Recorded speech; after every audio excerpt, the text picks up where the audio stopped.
So to start things off for Amanda, can you just tell me a little bit about yourself and what you do and where you work?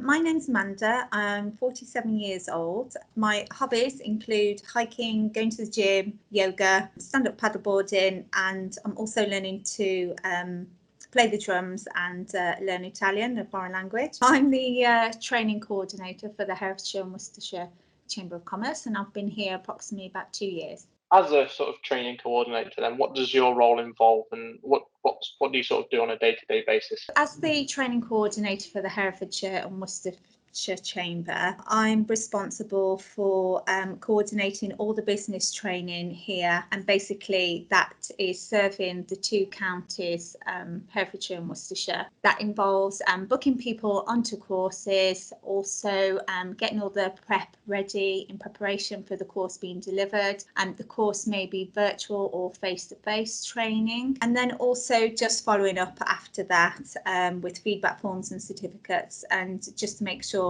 that our delegates are happy with the service that they've received, and if there's any other courses that be interested in attending, and that could be something that we don't currently offer in our portfolio, so then I would look to source that training and to meet that need. You said in there you work for the Chamber of Commerce as well, so can you just tell me a little bit more about the Chamber of Commerce, what it is, what you sort of do as a company, how you sort of help Worcestershire and Herefordshire businesses? So what is it that the Chamber of Commerce does, and how do they help the local communities? Herefordshire and Worcestershire Chamber of Commerce is a not-for-profit organisation, and we pride ourselves on supporting businesses in Herefordshire and Worcestershire, and that could be by running events, training, offering services such as help and support for people in HR.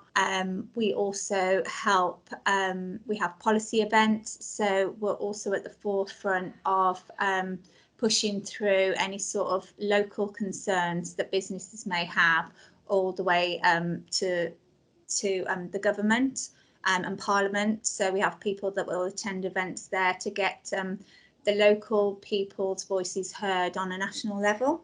So it sounds like you do quite a wide variety of things there at the Chamber then.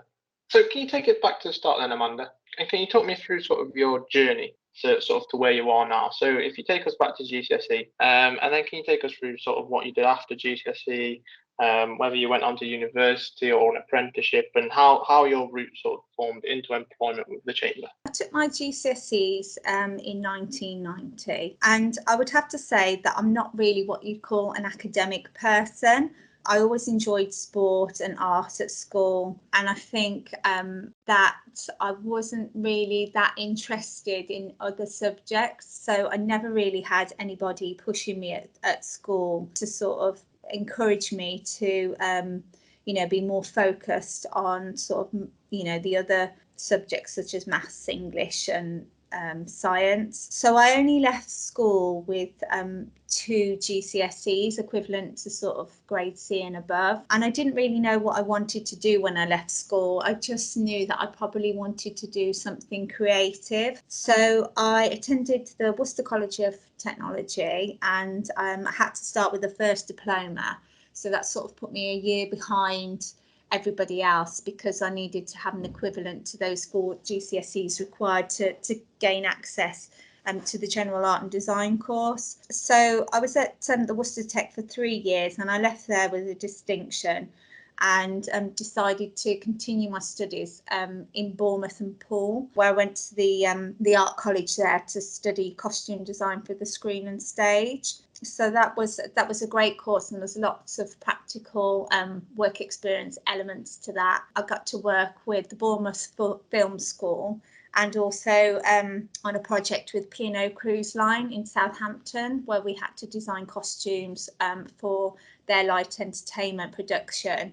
And then we were also invited onto the ship to see the production before obviously it went to go on its travels. In between sort of college, I'd say that I started work part-time around the age of 15, and that was sort of waitressing and chambermaid in between going to college. And then after that I sort of worked for quite a few high street retailers, and then I just came to the decision that really I wanted to continue my studies, and I applied for a place at the Manchester Metropolitan University to study fashion design technology, and I left there in 1999, graduated from there, and I went on to secure employment in my first role as a buyer's admin assistant in Leicestershire. So I was promoted quite quickly there, but I was also torn between, wanting to get married and starting a family. So I sort of came out of that industry, and in between raising a family, went back to retail. And then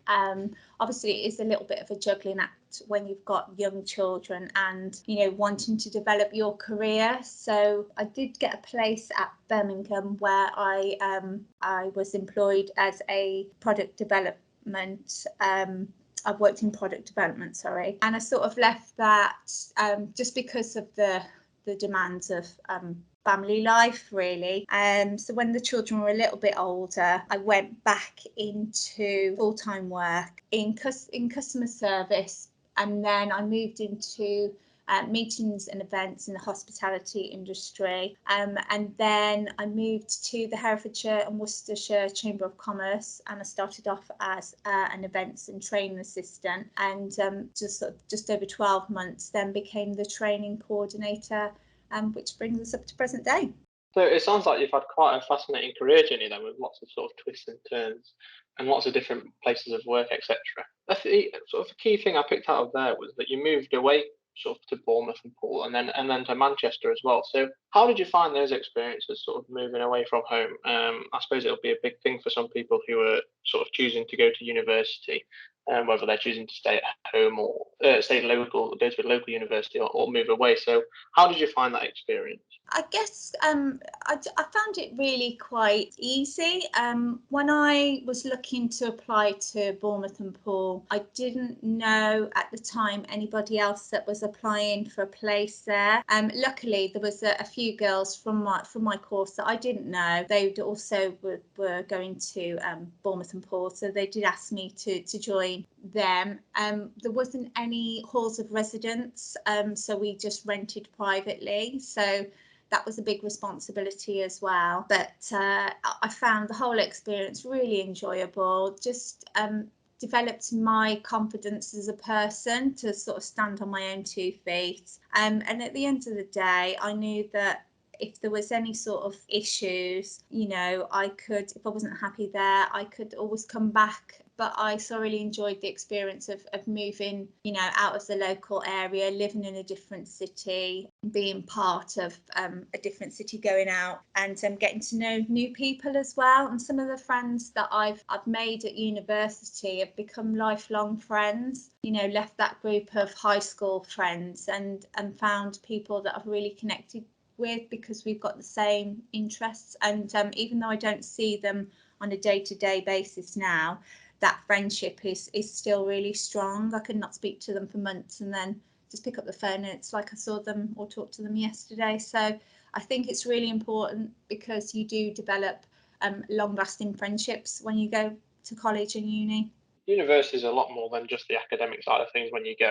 But touching on the academic side of things a little bit, you did say in your previous answer as well that you weren't the most academic sort of through school. So how did you find that? How did you find going to university where maybe people think that young people think that, oh, to go to university you've got to be really academic and you've got to really enjoy lots of reading and lots of books and stuff like that. So how did you find that experience from maybe being not so academic sort of in your early school years to then going and doing a course at university which people would perceive to be really academic? Guess I was a little bit naive when I applied for my place, and I was more focused on what I was passionate about learning rather than thinking too much into, what would be required of me in terms of writing, like literally having to write a dissertation. If somebody had said to me, I'm going to have to write a 10,000 word dissertation, that probably would have put me off applying. But when I went for my interview and I took my portfolio in, they I just talked passionately about my creative sort of streak, and I think they could see a lot of potential in there, and there is support at university. If you are struggling with sort of maths and English, then there is that support available. It wasn't until I was a lot older that I thought this is like a major thing that you need to have. And I went to night school to get my equivalent GCSE in maths and English, and I think that's just because I am keen to develop. I'm always looking for ways to improve myself, and I think ultimately that's why that path has led me to the role that I'm currently in now. I want to help support and develop people of any generation to get the best out of themselves and be the best that they can possibly be. I don't think that what results you get at school in terms of GCSE level will stop you from doing anything that you want to achieve. You just need to have that energy, passion and drive to fulfill your own career goals. I think that's a really important message in there as well, that passion is really important. And if you've got a passion for something, then you're more than likely going to succeed in it, as long as you can, even if you didn't necessarily get the right GCSE results that were required to get you on that course initially. There is routes and there is ways into things now, as Amanda's just sort of displayed there. So Amanda, you've done quite a variety of roles then throughout your career journey so far. What skills do you think have been important to you throughout your career journey? And have those skills changed over time? So maybe those earlier roles, were there skills in there that you thought, well, they were really important for that role, but not so important for the role I'm in now? Or are there skills that sort of from that first initial job you ever had that have sort of seen you really well throughout your whole career journey? When you're at college and uni, you focus more on the technical skills that you develop depending on what course that you do. So for mine, it was like more sort of illustration, pattern cutting, think those sort of skills that were going to put me in a position to be employable in that career field. As I've gone through my sort of career journey, I would say that the most important skills that I've developed are communication skills, and that is because whatever line of work you choose to go into, it's so important that you can articulate the message that you need to go across, because at the end of the day it's all about building relationships with people. And if you can develop those soft skills earlier on, like how to be a better listener, for example, I think that will stand you in really good stead to develop those relationships and move yourself on in your career. Listening is really important, and like Amanda just said, it's one of the most valuable skills you can learn, and learn that as early as possible is one of the biggest pieces of advice from not just Amanda but other people who have sort of spoke on this podcast as well. So Amanda, working for the Chamber of Commerce, then it's not a private organisation, it's a non-for-profit organisation. So what's that like? Is it a little bit different to maybe the private companies you've worked for before? Is it a bit the same? What's it sort of like to work for a non-for-profit organisation? Just working for the Herefordshire and Worcestershire Chamber of Commerce in general, I absolutely love my role here. I love the people that I work with. There's a real sense of, it's like being part of a family. Working for non-for-profit, obviously, as I said earlier, there's no sort of shareholders to satisfy, and so any money that is made is put back into supporting the community, supporting the people that work, for the chamber. And I've just, I've only been here 2 years, but I can't see myself working anywhere else. I love my role. It's diverse. I love the people that we have working here. It's a combination of generations. There's lots of diversity in the workplace. And I just have to say it's one of the most pleasurable companies that I've worked for, and there's a genuine feeling of care and welfare for people that work here. As I say, they invest heavily in their people, so there's lots of opportunity to train and develop. And I would also say that whether you're talking to a colleague, a manager, a director, or even the CEO, there's very much a sort of, they're very approachable. There's nobody that you can't go and speak to, ask for guidance, help. So it's just lovely to be part of that sort of working environment. It's got a great work culture, and I'm really happy to work for them. I suppose as well, working for a non-for-profit organisation, you know that your work's doing some good and helping people out, and not just lining in the pockets of the big boss at the top. Because working for non-for-profit, obviously, everything gets sort of reinvested into the business. There's also the Rising Stars programme at the Chamber of Commerce. Then, can you tell me a little bit more about that? Because I think you're involved with that, aren't you? Yeah. So the Rising Stars programme runs every year at the Chamber, and basically it's an opportunity for you to further your career development. There is an application process that you have to go through, so you have to sort of be able to say why you think you should be part of the Rising Stars team. And I was encouraged to apply for it by my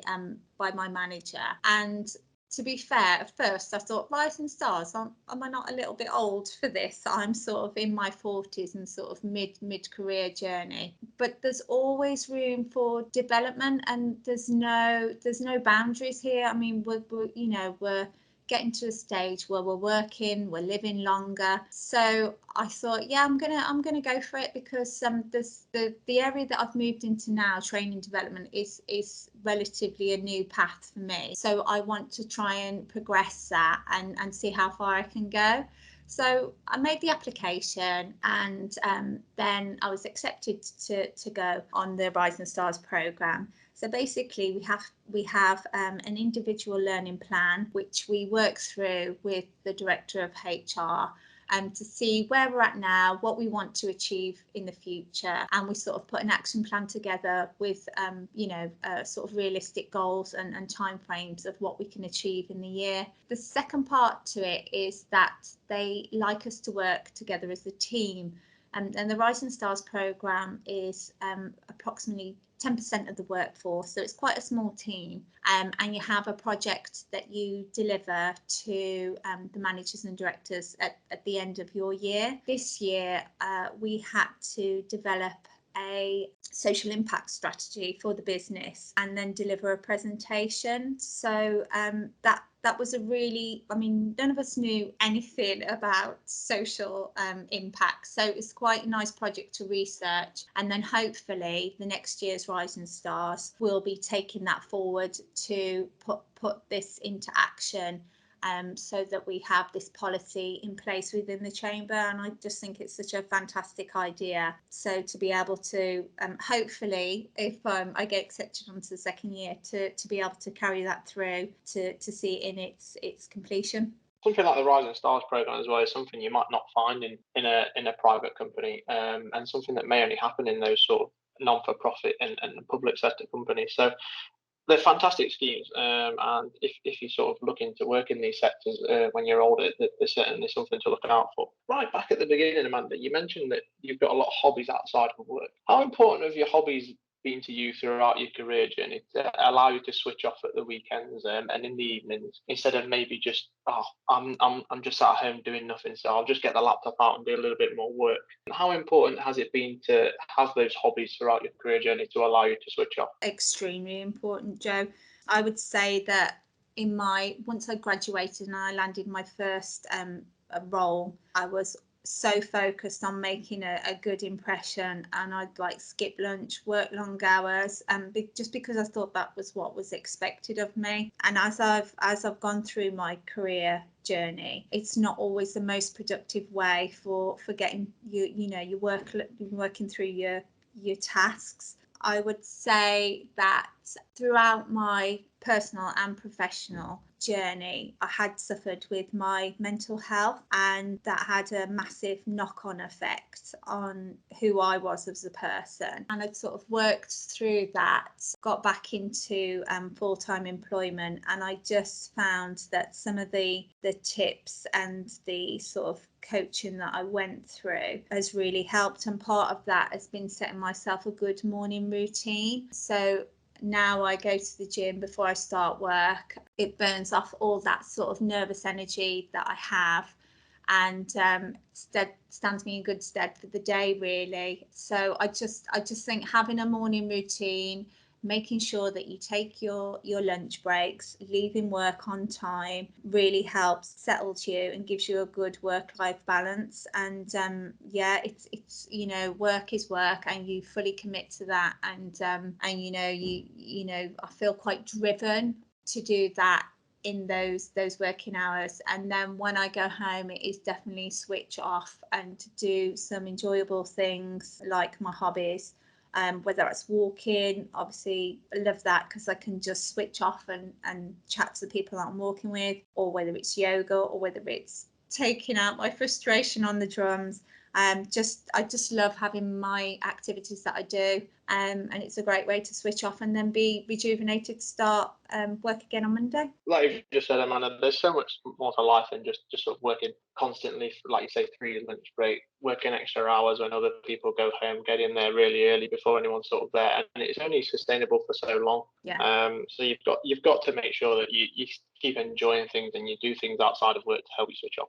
That's really, really important. Can you just take us back as well, again, Amanda, just through your career journey? And has there been any mentors throughout your career journey who have inspired you or helped you along the way? Potentially that young people could say, oh, I know someone who's a little bit similar to that, and maybe I can learn some stuff off them. Just so young people aren't sort of in this cycle of maybe thinking, oh, the only people who can provide any sort of inspiration to me are the big bosses of big companies around the world. So is there anyone that maybe young people could potentially relate to who you've had to help mentor you on your career journey?